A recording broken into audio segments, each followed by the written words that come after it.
ప్రియమైన దేవుని బిడ్డలారా, యేసు ప్రభుల వారు రాక గురించి పాత నిబంధనలో చాలా ప్రవచనాలు ఉన్నాయి. అందులో ఒక ప్రవచనము గతంలో కూడా నేను ధ్యానం చేయటం జ్ఞాపకం, ఈరోజు మరలా జ్ఞాపకం చేసుకుందాం. ఆ ప్రవచనం ఏంటంటే సంఖ్యాకాండము 24వ అధ్యాయము 17వ వచనము. ఇది ప్రవచిస్తున్న వారు ఎవరు అంటే తెలుగులో బిలాం, ఇంగ్లీష్లో బాలాం. ఈయన దేవుని ప్రవక్త, ఎందుకంటే దేవుని బట్టి ప్రవచిస్తాడు. చాలా బలమైనటువంటి ప్రవచనాలు చెప్పాడు. ఒక అద్భుతమైనటువంటి ఇంకో మాట చెప్పాడు. ఏమనంటే దేవుడు అబద్ధాలు ఆడటానికి నరమాత్రుడు కాడు. ఎంత బలమైన మాట అండి. కానీ ఇతని ఆత్మీయ జీవితం చూస్తే సరైంది కాదు. ఈయన ఇజ్రాయెల్ ప్రజలకి వ్యతిరేకమైనటువంటి మోయాబు రాజుకి, బాలాక్కి తప్పుడు సలహా చెప్తాడు.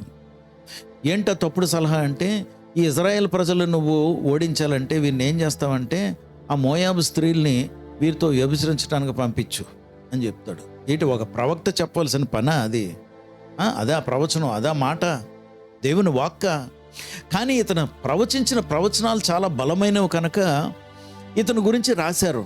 మరి ఇదెందుకండి మనం ధ్యానించాలి? బైబిల్ గ్రంథం ఎవరు జీవితాల్ని మరుగు చేయదండి. వారి జీవితాలు ఎలా ఉంటే అలాగే మనకు చిత్రీకరించారు. దావీదు బహుభార్యలు కలిగిన వాడు. దావీదుకి అంతమంది ఉన్నారు కదా, నాకు ఎంతమంది ఉంటే ఏం తప్పు ఏంటి అని కొంతమంది దావీదుని సలహాగా లేకపోతే ఉదాహరణగా తీసుకుంటారు. మంచిదండి, దావీదుకి తగిలిన దెబ్బలు నీకు కూడా తగిలితే సరిపోతాయి. దావీదు నా హృదయానుసారుడు అనిపించుకున్నాడు, నువ్వు అనిపించుకోగలవా? నరకానికి పోతావు, జాగ్రత్త. అందుకే వీరిని మనం ఉదాహరణగా తీసుకోకూడదు. మన ఉదాహరణ ఎవరంటే ప్రభు అయిన యేసు. యేసుని గురించి ప్రవచనం ఉంది. లూకా సువార్త 24వ అధ్యాయము 19వ వచనంలో, he's a prophet powerful in word and deed in the eyes of God and the eyes of man. బహు బలమైనటువంటి ప్రవక్త అయిన మాటలోనూ క్రియలోనూ, దేవుని దృష్టిలోనూ మనుషుల దృష్టిలోనూ ఆయన గురించి ఉంది. యేసు ప్రభుల వారు అలాగ ఉండండి. సరే, ఈ బలాము ప్రవచించినటువంటి ప్రవచనం యేసు ప్రభుల వారి గురించి ఏమనంటే చాలా బలమైన ప్రవచనం అండి. 16-17లో ఉంటుంది. ఏమనంటదంటే, నేను ఐ సీ హిమ్, ఆయన చూస్తున్నాడట, బట్ నాట్ నియర్, దగ్గర సమీపంగా లేడు. I see him but not near, దగ్గర కాదు. మరి ఎక్కడ చూసారా అంటే చాలా దూరంగా ఉన్నాడు అంటాడు.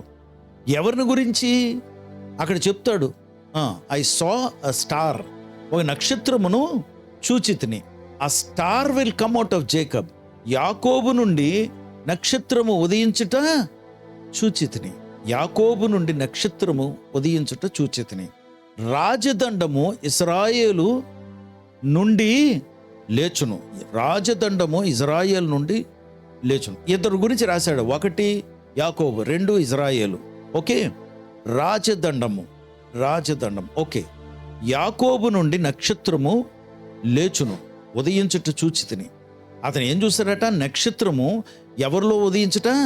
యాకోబు నుండి, యాకోబు వంశస్థుల నుండి, యూదుల నుండి నేను ఒక నక్షత్రము, ఒక స్టార్ నేను చూశాను.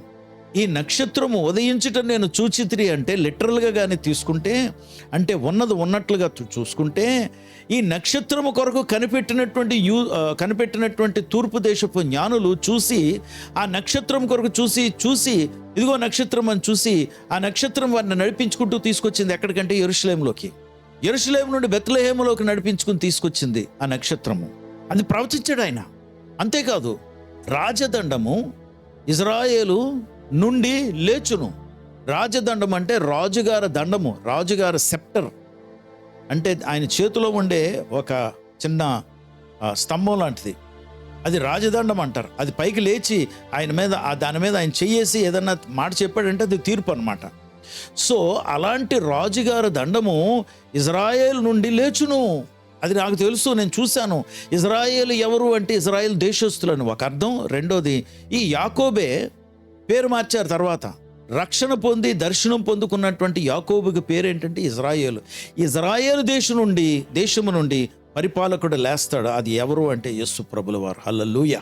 ఈ ప్రవచనము మా బాబోయ్ ఎప్పుడు ఇంచుమించు యేసు ప్రభుల వారు రాకముందు 2000 సంవత్సరాల ముందే ప్రవచనం అది. ఇంత బలమైనటువంటి ప్రవచనం ప్రవచించినటువంటి బిలాము, ఆయన్ని మనం ఉదాహరణగా పెట్టుకోకూడదు. నో. ఎందుకంటే ఆయన తప్పుడు సలహాలు చెప్తూ తప్పుడు మాటలు కొన్ని ఇతరులతో మాట్లాడి వాళ్ళని తప్పుడు మార్గాల్లో నడిపించాడు. దేవుని బిడ్డలారా, ఈరోజు నువ్వు వింటున్నటువంటి అనేకమైనటువంటి బోధలు యూట్యూబుల్లో ఫుల్ ఆఫ్ ప్రసంగాలు, ఫుల్ ఆఫ్ ద ప్రీచింగ్స్, వాళ్ళందరూ దేవుని కొరకు నిక్కచ్చిగా నిలవబడుతున్న వారైనా మీకు తెలీదు. కొంతమంది బిలాములు యేసు ప్రభులు చెప్పారు, ఆఖరి దినాల్లో, కడవరి దినాల్లో అబద్ధపు ప్రవక్తలు వస్తారు, జాగ్రత్త, బీ కేర్ఫుల్. సో బిలాం ఆత్మను కలిగిన వారు అనేకులు ఉంటారు. వారు ప్రవచిస్తున్నటువంటి ప్రవచనం యేసు ప్రభుల వారి గురించే, కానీ వారి జీవితాలు సరైనవి కాదు. Be careful, be careful. హెచ్చరిస్తున్నాను. మీ ఆత్మలకి క్షేమం కాదు, మీ ఆత్మలకి క్షేమం కాదు. కొన్ని సంఘాలు ఉన్నాయి, అక్కడ సేవకులు అలానా వాక్యం చదవండి, చూసారా అది. కాబట్టి మరి దేవుని బిడ్డలారా, మనం రేపు ఇలాగా ఒక ఆయన వస్తుంటాడు, ఆయన ఇలాగ అంటుంటాడు, కాబట్టి చప్పట్లు కొట్టండి. ఈ ప్రసంగాలు వేస్ట్ ప్రసంగాలు.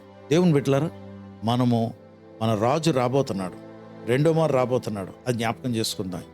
ఆయనకు మనం నమ్మకంగా ఉందాం. ఆ దేవుడు మిమ్మల్ని ఆశీర్వదించును గాక.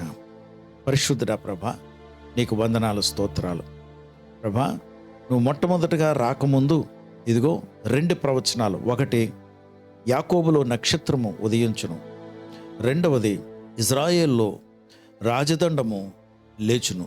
కాబట్టి 2 ప్రవచనాలు. ఒకటి, నాయన యేసు ప్రభుల వారు నాయన యాకోబు వంశములో పుడతారని. రెండవదిగా, ఆయన రాజదండము అనగా పరిపాలకుడిగా రెండో మారు రాబోతున్నారని. రెండు రాకల గురించి అతను ప్రవచించాడు. అయితే ప్రభా, ఆ ప్రవచించినటువంటి ప్రవచనం చెప్పిన వారు మాకు ఆదర్శమైనటువంటి వారు కాదు. ఎవరి గురించి అయితే ప్రవచించాడో వారు మాకు, నువ్వు ప్రభా, నువ్వు మాకు మమ్మల్ని ఉద్ధరించేవాడివి, ఆశీర్వదించేవాడివి నాయనా. రాబోతున్నటువంటి రాజువి.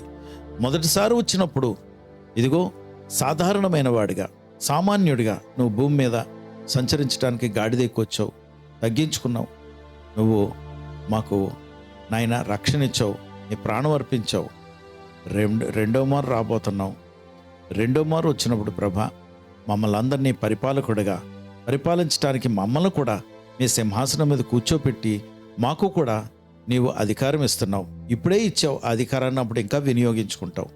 ప్రభా, యాకోబు నీతో కుస్తీ పట్టి ఎలాగైతే గాయం పొందాడో అలాగే నువ్వు గాయాలు పొందావు ప్రభా. ఆ వంశస్థుడిగా నువ్వు గాయాలు పొందావు. ఆ గాయాలను బట్టి మాకు స్వస్థత. రెండో మారు వచ్చినప్పుడు నువ్వు సింహాసనం మీద కూర్చొని నీవు పరిపాలకుడిగా కూర్చుంటావు కనుక ఆ పరిపాలనలో మమ్మల్ని కూడా జ్ఞాపకం చేసుకోమని, మీ నామానికి మహిమ తెచ్చుకోమని మా ప్రభువు రక్షకుడు యేసుక్రీస్తు వారి నామంలో ప్రార్థించి వేడుకొంచున్నాం తండ్రి. ఆమేన్.